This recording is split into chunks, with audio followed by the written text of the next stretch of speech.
Bismillahirrahmanirrahim. Tulisnya. Assalamualaikum warahmatullahi wabarakatuh. Alhamdulillahirabbil alamin wa bihi nasta'in ala umuri dunya waddin. Wassalatu wassalam ala asrofil anbiya'i wal mursalin sayyidina wa maulana Muhammadin wa ala alihi wa sahbihi ajmain, amma ba'du. Pada malam hari ini saya selaku moderator akan memimpin presentasi pada malam hari ini, presentasi mengenai pro dan kontra Pancasila. Presentasi pada malam hari ini akan dibawakan oleh teman-teman kami dari kelompok 5. Presentasi malam ini akan dibawakan pertama oleh Mbak Mutmainnah. Kepadanya dipersilahkan.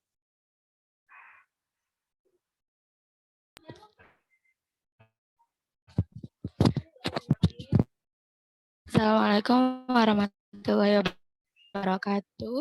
Waalaikumsalam. Pancasila adalah ideologi dasar bagi negara Indonesia. Nama ini terdiri dari 5 dan sila berarti prinsip atau asas. Pancasila merupakan rumusan dan bernegara bagi seluruh rakyat Indonesia.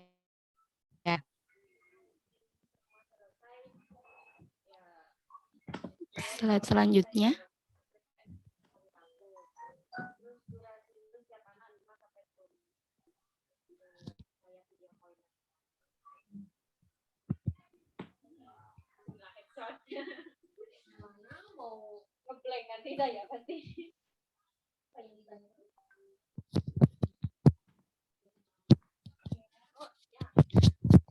Sejak awal terciptanya Pancasila hingga saat ini sudah menuai pro dan kontra. Terbukti dari perubahan sila pertama Pancasila yang awalnya berbunyi ketuhanan dengan kewajiban menjalankan syariat Islam bagi pemeluk-pemeluknya. Sila tersebut diubah karena adanya ancaman dari pihak Kristen bahwa Indonesia Timur akan melepaskan diri dari NKRI jika 7 kata itu ditetapkan. Akhirnya, pada tanggal 18 Agustus, dirubahlah 7 kota tersebut menjadi ketuhanan yang Maha Esa. Oke. Saya kembalikan kepada moderator.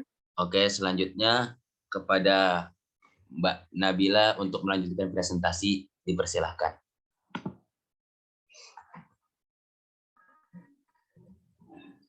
Pro dan kontra Pancasila. Pendapat kami sangat setuju dengan adanya Pancasila. Karena dengan adanya dasar negara, negara akan mempunyai kendaraan yang bisa dibuat sebagai pedoman. Memang Pancasila sampai saat ini belum bisa dijalankan dengan baik, sehingga banyak pihak yang tidak setuju dengan Pancasila. Tetapi dengan adanya Pancasila bisa sedikit membuat terbaik. Mengenal Tuhan, pemerintah yang adil, dan bisa saling menghormati. Tidak bisa dibayangkan apabila negara ini tidak memiliki Pancasila, semua akan kacau, tidak terkendali, tidak mengenal persatuan, dan mungkin Indonesia tidak bisa bertahan sampai sekarang. Jika tidak ada Pancasila.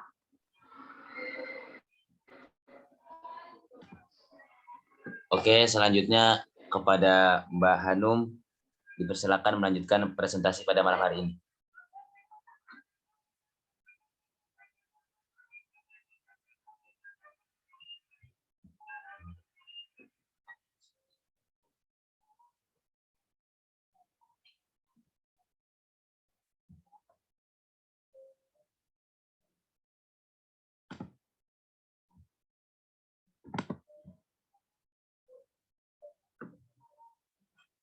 Jika tidak ada, lanjut kepada Mbak Diva saja. Dipersilakan.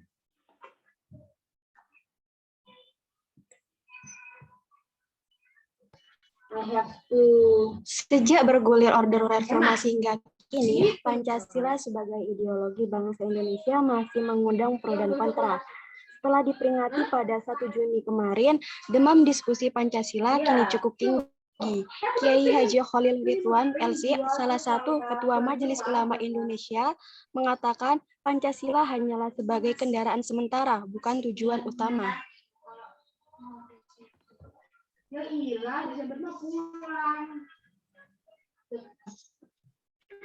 Dr. Adian Husaini MA dalam bukunya Pancasila bukan untuk menindak konstitusional umat Islam, Jakarta IP 2010 mengatakan yang terpenting saat ini mendudukkan Pancasila secara tepat dan proporsional.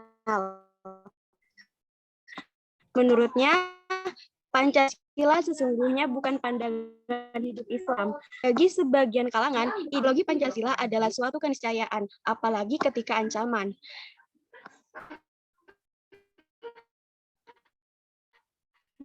Disintegrasi sering mencuat pasca reformasi. Dalam konteks Indonesia, lahirnya landasan negara Pancasila yang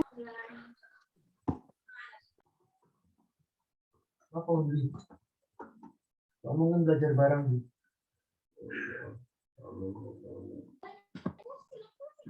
Lanjut kepada Mbak Hanum untuk melanjutkan presentasi.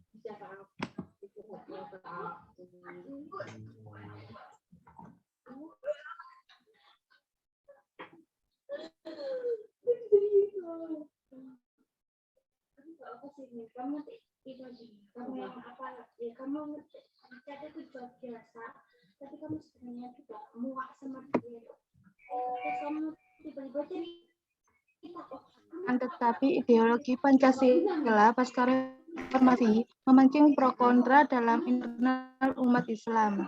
Gus Dur pernah memaknai Pancasila secara pluralis. 3 tahun silam talk show di Anti tanggal 2 bulan 6 2008. Gus Dur pernah menegaskan bahwa nilai-nilai kebinekaan, toleransi, dan pluralisme adalah esensi dari Pancasila. Tapi bila pluralisme itu dimaksudkan, berarti itu adalah fenomena keanekaragaman. Maka ia sebenarnya salah mendefinisikan, sebab keanekaragaman itu bukan pluralisme, tapi pluralitas, di mana hal itu tidak masalah bagi Islam. Oke, lalu slide selanjutnya akan dipresentasikan oleh Mbak Amirah. Kepadanya dipersilahkan. Bagi aktivis Islam liberal, Pancasila memang ditumpangi sebagai masuk ide-ide sekularisme dan pluralisme. Sila pertama Pancasila, ketuhanan yang maha. Kata aktivis liberal bukan bermakna tauhid, tapi sekuler. Seperti dalam buku esai-esai pemikiran Muhammad Sofwan dan refleksi kritis kaum pluralis. Halaman 180. Secara fisiologis mengandung kebebasan berkeyakinan dan menjalankan ibadah menurut agama dan kepercayaan. Kebebasan di sini berarti bahwa keputusan beragama dan beribadah diletakkan pada tingkat individu dan tidak terkait dengan campur. Oke, presentasi terakhir akan ditutup oleh Mas Fadilillah. Kepadanya dipersilahkan.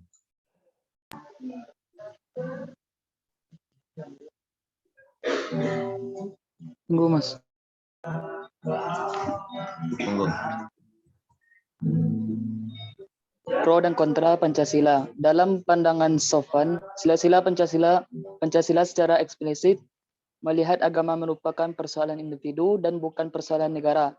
Tugas negara hanya memfasilitasi pemeluk agama dan memberi jaminan keamanan, menjalankan agama kepada ruang yang lebih sempit, yaitu ruang privat.